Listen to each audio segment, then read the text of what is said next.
Чем Кыргызстан помог Казахстану? В 1930-х годах Казахстан пережил одну из самых страшных трагедий – Ашаршылык или Голодомор.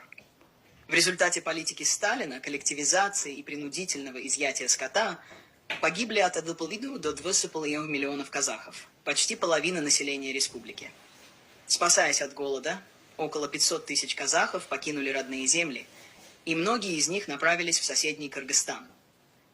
Путь был долгим и смертельно опасным. Люди шли сотни километров пешком, без еды и теплой одежды, теряя родных по дороге. Однако, когда истощенные беженцы достигли кыргызской земли, их встретили не как чужаков, а как братьев. Жители Кыргызстана, сами жившие в непростых условиях, открывали двери своих домов, делились последним куском хлеба, грели у своих очагов и укрывали от стужи. Горожане Фрунзе, нынешнего Бишкека, были потрясены. Вчерашние соседи, некогда зажиточные кочевники, превратились в изможденных, обессиленных людей. Но никто не остался равнодушным.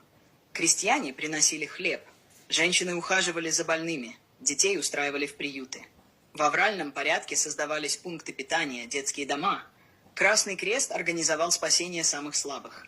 В каждом кыргызском селе, куда доходили казахские беженцы, их ждали не только сочувствие, но и реальная помощь. Люди принимали семьи в свои дома, делились последним, выходили сирот. Благодаря этой братской поддержке тысячи казахов обрели шанс на новую жизнь.